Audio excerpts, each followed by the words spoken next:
صحیح۔ اس کے بعد جو ہے وہ محمد دین فوق صاحب تھے ایک، جو کشمیر گزٹ کے نام سے اخبار شائع کرتے تھے. تو یہ اپنے تعلیمی اخراجات کو جزوی طور پر جو ہے پورا کرنے کے لیے انہوں نے ایز سب ایڈیٹر یا نائب مدیر کے طور پر جو ہے اس میں خدمات انجام دینی شروع کر دیں. ہوا یہ کہ ایک دفعہ انہوں نے ایک مضمون لکھا مغرب کی کورانہ تقلید، اور اس وقت لاہور کا جو ڈپٹی کمشنر تھا مسٹر کلنٹن،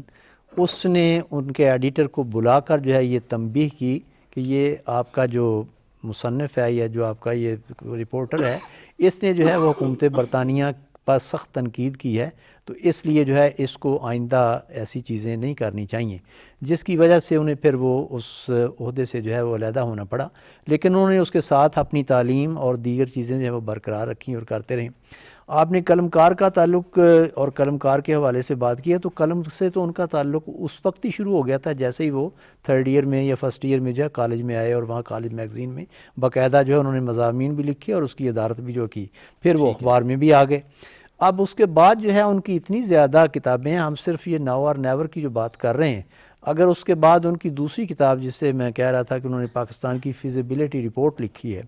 جس کا نام ہی پاک وطن کے جو ہے آبائی وطن ہے، پاک قوم کا جو پاکستان جو نیشن ہے جو نیچے پڑی ہوئی ہے، تو اس حوالے سے جو ہے انہوں نے اتنے زیادہ اس میں تعریفی کلمات اور خاص طور پر جو ہے مدلل اور قانونی اور آئینی اور دستوری پہلوؤں پر جو ہے وہ گفتگو کی ہے، جو ایک عام قلم کار جو ہے بنیادی طور پر نہیں کرتا. تو اس کے بعد جو ہے چونکہ پھر وہ کالج میں چلے گئے، ایجسن کالج میں بھی کام کرتے رہے بطور ٹیوٹر کے اور بطور جو ہے لیکچرر کے کام. اس حوالے سے جو ہے ان کی جو ہے لکھنے پڑھنے کی اور خاص طور پر قلم کاری کی جو کیفیت تھی، اس میں تو بہت ہی زیادہ جو ہے ایک انفرادیت جو ہے وہ آ گئی تھی.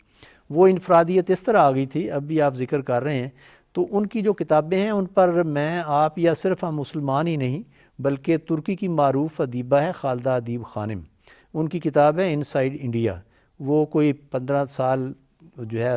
اس میں انہوں نے شروع میں کیا، اور 15 مہینے تک جو ہے وہ ہندوستان میں اور اس کے بعد دوسری جگہوں پر بھی رہیں، اور کم و بیش بر صغیر کے تمام سیاسی رہنماؤں کے ساتھ ان کے جو ہے براہ راست تعلقات بھی رہے. ان کا انہوں نے انٹرویو چھاپا ہے چودھری رحمت علی کا اپنی اس کتاب میں ان سائیڈ انڈیا میں، تو اس میں بھی اگر آپ دیکھیں تو وہ ساری تفصیل ہے. اسی طرح جو ہے یہ بڑی معروف ان کی ایک ہے کہ جی 7 کمانڈمنٹس آف ڈیسٹنی،